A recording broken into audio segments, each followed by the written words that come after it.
Palani and Pandian 2 பேருமே ரொம்ப ரொம்ப பாவம் அப்படின்னு நினைக்கிறவங்க நம்ம வீடியோக்கார் லைக் பண்ணிக்கோங்க. ஆமாம் ஃப்ரெண்ட்ஸ், இந்த நடக்கிற பிரச்சனைகள் எல்லாத்துக்குமே காரணம் யார் அப்படின்னு சொல்லி பார்த்தீங்கன்னா, நம்ம முத்துவேல் சக்திவேல் மட்டும்தாங்க. இதில் வந்துட்டு பழனியோ பாண்டியனோ எந்த வகையிலுமே வந்துட்டு தொடர்பே கிடையாது. அவங்க 2 பேருமே வந்துட்டு ரொம்ப ரொம்ப நல்லவங்க. அதாவது பழனி வந்து இந்த குடும்பம் மட்டும்தான் முக்கியம் அப்படின்னு சொல்லிட்டு வாழ்ந்துக்கிட்டு இருக்கிறாரு. ஸோ அவருடைய எண்ணங்கள் வந்துட்டு ரொம்ப ரொம்ப தவறு அப்படின்னு சொல்லிட்டு பாண்டியனுக்கு இப்போ தான் புரிய ஆரம்பிச்சிருக்கு. ஏன் அப்படின்னா, நேற்று பழனியோடைய அம்மா வந்து என்ன பேசினாங்க அப்படின்னு பார்த்தீங்கன்னா, என்னுடைய பையனுக்கு கல்யாணம் ஆகணும் அப்படின்னு சொல்லி நீங்கள் நினச்சிங்க அப்படின்னா என்ன பண்ணிடுங்க, என்னுடைய பையனை என் வீட்டுக்கே திரும்ப அனுப்பிடுங்க. ஏன்னா அவனுங்க வந்து புரிஞ்சுக்க மாட்றானுங்க. எனக்கு வந்து நீங்கள் சொல்கிறது, நீங்கள் எதற்காக எல்லா விஷயங்களும் என் பிள்ளைக்கு பண்ணுறீங்க அப்படின்னு சொல்லிட்டு எல்லா விஷயமும் எனக்கு புரியுது. நீங்கள் அவனுக்கு கல்யாணம் பண்ணி வைக்கிறதுக்கும் தயாராக இருக்கீங்க, அதுவும் எனக்கு புரியுது. ஆனால் அவனுங்க என்ன பண்ணுறானுங்கன்னா புரிஞ்சுக்க மாட்றானுங்க. நானும் எவ்வளவோ உயிரை கொடுத்து என்ன பண்ணிட்டேன், சொல்லி பார்த்துட்டேன்.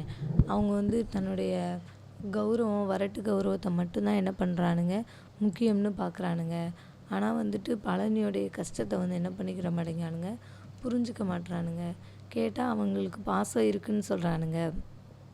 அதனால் நீங்கள் வந்துட்டு என்ன பண்ணுறீங்கன்னா, தம்பி என்னுடைய பையனை வந்து என்கிட்டயே கொண்டு வந்து என் வீட்டிலே என்ன பண்ணிடுங்க, விட்டுருங்க. அப்படி விட்டிங்கன்னா மட்டும்தான் அவனுக்கு வந்துட்டு கல்யாணன்ற ஒன்று வாழ்க்கையில் நடக்கும் அப்படின்னு சொல்லிட்டு காந்திமதி நம்ம பாண்டியன்கிட்ட பேசிட்டாங்கங்க. ஸோ இந்த விஷயம் ரொம்பவே பாண்டியனுக்கு கஷ்டத்தை தான் கொடுக்குது.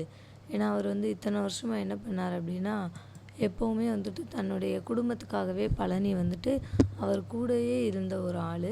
ஸோ அவரை வந்துட்டு இங்கேருந்து திருப்பி அனுப்பணும், அதுவும் வெளியில் போ அப்படின்னு சொல்கிறதுக்கு பாண்டியனால் கண்டிப்பாக முடியவே முடியாது. அவர் ரொம்பவே என்ன பண்ணுறாரு, ராஞ்சனையோட வருத்தப்பட்டுக்கிட்டே தான் வீட்டுக்கும் வர்றாரு. ஸோ இதெல்லாம் மீறி எப்படி பாண்டியன் வந்துட்டு பழனியை வெளியில் அனுப்ப போகிறாரு, மனசார இந்த விஷயத்தை அவர் எப்படி பண்ண போகிறாரு அப்படின்றது சுத்தமாகவே புரியலைங்க. ஏன்னா அவரால் சுத்தமாகவே முடியல. அவருடைய பையன் மாதிரி தான் பழனியையும் நினச்சிக்கிட்டு இருந்தார். ஸோ இப்போ இப்படி ஒரு முடிவு எடுக்கணும் அப்படின்னா அவருக்கு ரொம்ப ரொம்ப கஷ்டம்தான். இந்த முத்துவேல் சக்திவேல் 2 பேரும் என்ன பண்ணாங்க அப்படின்னு பார்த்தீங்கன்னா, காந்திமதி பாட்டி சாப்பிடவே மாட்டேன் அப்படின்னு சொல்லிட்டு கோச்சிக்கிட்டு போய் உட்காந்துருந்தாங்க. ஸோ அவங்க 2 பேர்கிட்டையும் போய் அவங்க 2 பேரும் பாட்டிக்கிட்ட போய் சமாதானப்படுத்துகிறேன் அப்படின்னு சொல்லிட்டு பாட்டிக்கிட்ட நிறைய விஷயங்கள் சொல்லிட்டு வந்தாங்க. இங்கே பாருங்கம்மா, அதாவது இந்த கல்யாணம் எப்படியானாலும் நின்றுக்க வேண்டியது தான். ஏன் அப்படின்னா, அவன் வந்து பாண்டியன் என்ன பண்ணியிருக்கான், தன்னுடைய பையன் மாதிரி அப்படின்னு சொல்லி பொண்ணு கேட்டு வந்திருக்கான். அதனால் ஓகேன்னு சொல்லிட்டாங்க பொண்ணு வீட்டில். ஆனால் சொத்தில் பங்கு கிடையாது, அவன் வந்து அங்கே சும்மா அவங்க வீட்டோட தான் இருக்கான் அப்படின்ற உண்மை வந்து வேறு யார் மூலமாவது பொண்ணு வீட்டுக்கு தெரிஞ்சிருந்தாலும் என்ன ஆகியிருக்கும், கல்யாணம் நின்று தான் போயிருந்திருக்கும். அதே இது அது என் மூலமாக முன்கூட்டியே தெரிஞ்சு கல்யாணம் நின்னது எவ்வளோ கௌரவம்னு நினச்சிக்கோங்க. அதுக்கப்புறம் நிச்சயமெல்லாம் நடந்து பொண்ணு வீட்டிலேருந்து கல்யாணத்தை நிறுத்துனாங்க அப்படின்னா அது மட்டும் நம்ம பழனிக்கு எப்படி கௌரவமாக இருக்குமா அப்படின்னு சொல்லிட்டு அவர் வந்துட்டு சும்மா அவருடைய தப்புகளை மறைக்கிறதுக்கு என்ன பண்ணுறாரு, எடுத்து சொல்கிறாரு. அப்போது பாட்டியும் அதே இதை சொல்லிடுறாங்க. இப்போ பாருங்கப்பா, உங்களுடைய தப்புகளை மறைக்கிறதுக்காக ஏதேதோ காரணம் சொல்லாதீங்க அப்படின்ற மாதிரி பாட்டியும் ரொம்ப கோவப்பட்டு தான் பேசுகிறாங்க. அப்போது சாப்பிட வாங்கன்னு கூப்பிடும்போது எனக்கு சாப்பாடு வேணாம்னு சொல்லிட்டு பாட்டி கோச்சிக்கிட்டே இருக்கிறாங்க. இப்போ முத்துவேல் சொல்கிறாரு, விட்டுருங்க, அவங்களுக்கா பசிச்சா வருவாங்க அப்படின்ற மாதிரி சொல்லிட்டு அங்கேருந்து கிளம்பி போயிடுறாரு. ஸோ முத்துவேலோட திமிரு பார்த்திங்கன்னா அவருக்கு அளவுக்கு அதிகமாகவே இருக்குது அப்படின்னு தான் சொல்லியாகணும். ராஜி விஷயமா இருக்கட்டும், எல்லாத்துலேயுமே வந்துட்டு சக்திவேல் வந்து வெளிப்படையாக ஆடிடுவார். ஆனால் அந்த முத்துவேல் இருக்கார் இல்லையா, அவர் ரொம்ப ரொம்ப டேஞ்சரான ஆள்.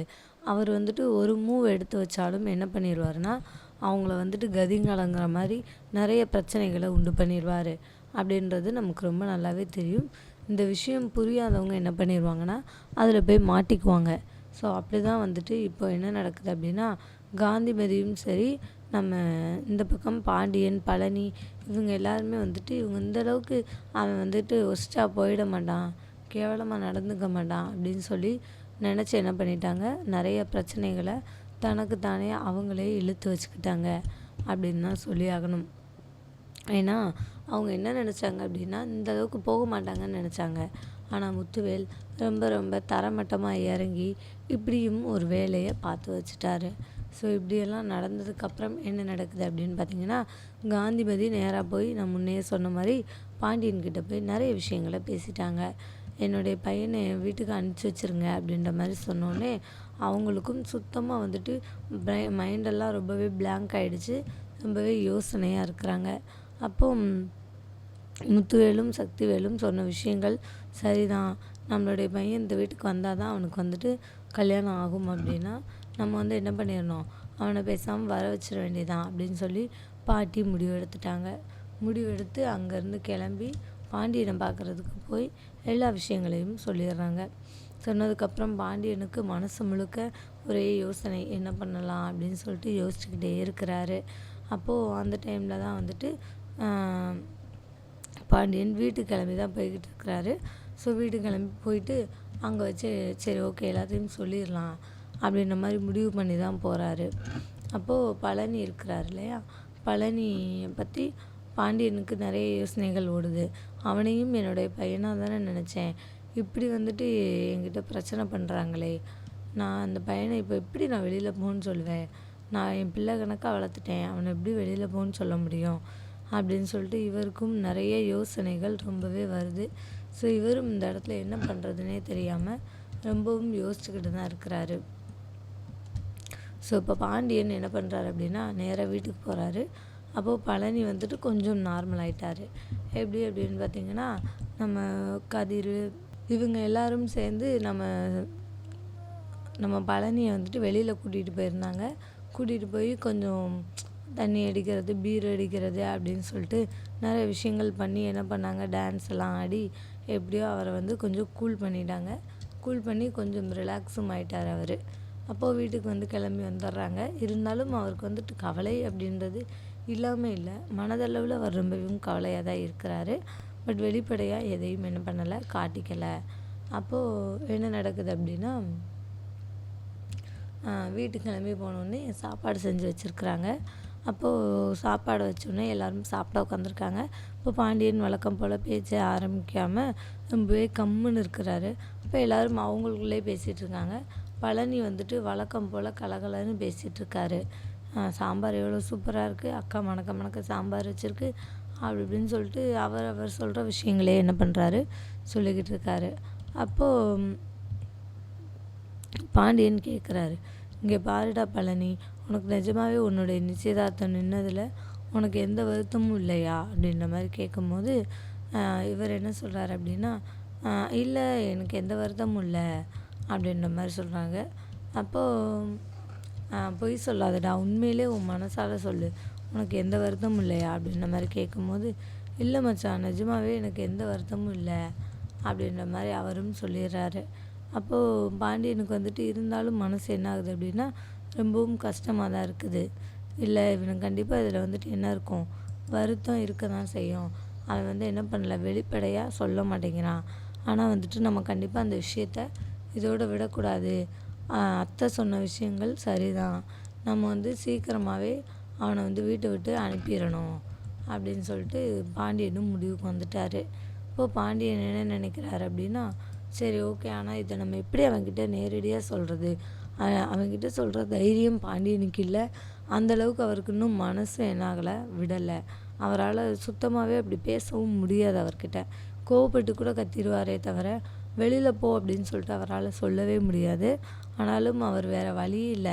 அவங்க வந்துட்டு என்ன பண்ணிட்டாங்க அப்படின்னா, என்னை எப்போவுமே நீங்கள் அம்மானு தானே தம்பி சொல்லுவீங்க, இந்த அம்மாவுக்காக இந்த ஒரு விஷயத்த மட்டும் நீங்கள் என்ன பண்ணணும், பண்ணியே ஆகணும் அப்படின்ற மாதிரி பாட்டி கையெடுத்து கும்பிட்டு கேட்டுட்டாங்க. ஸோ இப்போ அவரால் ஒன்றுமே பண்ண முடியல. நேராக வீட்டுக்கு கிளம்பி போகிறாரு. அப்போது சாப்பிட உட்காந்துட்ருக்க பழனி முன்னால் உட்காந்து எல்லாத்தையும் யோசிச்சுட்டு ஒரு கேள்வியாக கேட்குறாரு. உனக்கு நிஜமாகவே வருத்தம் இல்லையா அப்படின்றலாம் கேட்டுட்டு, இங்கே பாருடா பழனி, உனக்கு கல்யாணம் ஆகணும் அப்படின்னு சொல்லிட்டு உனக்கு என்ன இருந்தது அப்படின்னா, நீ வந்துட்டு உங்கள் வீட்டுக்கு போயிடு அப்படின்ற மாதிரி சொல்லிடுறாரு. ஸோ இது வந்து பழனி இது வரைக்கும் எதிர்பார்க்காத ஒன்று தான். அவரால் இந்த விஷயத்த தாங்கிக்கவே முடியல. அப்போது பழனி என்ன சொல்லுவார் அப்படின்னு பார்த்தீங்கன்னா, இல்லை நான் போக மாட்டேன், நான் இங்கே தான் இருப்பேன் அப்படின்ற மாதிரி அவரும் சொல்லுவார். அப்போது பாண்டியன் என்ன சொல்லிடுவார் அப்படின்னா, அதெல்லாம் முடியாது, நீ வந்துட்டு என்ன பண்ணக்கூடாது, வீட்டில் இருக்கக்கூடாது, நாளையிலேருந்து இன்றைக்கே நீ வந்து வீட்டை விட்டு வெளியில் போயிடணும் அப்படின்ற மாதிரி சொல்லி ஹார்ஷாக பேசிடுறாரு. ஏன்னா பாண்டியன் ஹார்ஷாக பேசினா மட்டும்தான் பழனி என்ன பண்ணுவார், வீட்டை விட்டு போவார் அப்படின்றது அவருக்கு ரொம்ப நல்லாவே தெரியும். அதனால் பாண்டியன் வந்து அந்த ஒரு முயற்சியில் தான் இறங்குறாரு. அவரை வெற்றிகரமாக என்ன பண்ணுறாரு, வீட்டை விட்டும் அனுப்புகிறாரு.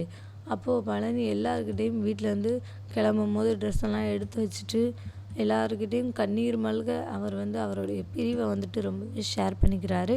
என்னால் முடியல, எனக்கு ரொம்ப கஷ்டமாக இருக்குக்கா, நான் முதல்ல உன்னை விட்டு பிரிகிறேன் அப்படின்னு சொல்லிட்டு அவர் நிறைய ஹார்ட் டச்சிங்காக நிறைய விஷயங்கள் ஃபீலிங்ஸாக பேசுகிறாரு. இருந்தாலும் பாண்டியன் என்ன பண்ணலை, மனசு இறங்கலை. ஏன்னா அவர் மனசு இறங்கினார் அப்படின்னா அதில் பாதிக்கப்படுறது அவருடைய வாழ்க்கை தான். அதனால் கண்டிப்பாக அவருடைய வாழ்க்கையில் பாண்டியனால் ரிஸ்க் எடுக்கவே முடியாது அப்படின்றதுனால அவர் என்ன பண்ணிடுறாரு, இல்லைடா நீ வீட்டை விட்டு போயிடு அப்படின்றதுல அவர் ரொம்பவே தெளிவாக இருக்கிறாரு.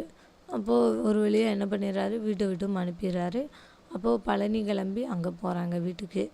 போனால் அப்போ பழனி அங்கே வந்தோடனே எல்லாருமே பழனியை எதிர்பார்த்துக்கிட்டு தான் இருக்கிறாங்க. ஏன்னா காந்திமதி வந்துட்டு என்ன சொல்லிடுறாங்க அப்படின்னா, என்னுடைய பையன் சீக்கிரமாக என்ன பண்ணிடுவான், அங்கேருந்து இங்கே வந்துடுவான், நீ எதிர்பார்த்த விஷயங்கள் நடந்துடும், ஆனால் நான் கேட்டுக்கிட்ட விஷயத்தையும் நீ என்ன பண்ணணும், பண்ணி வைக்கணும், என்னுடைய பையனுக்கு நீ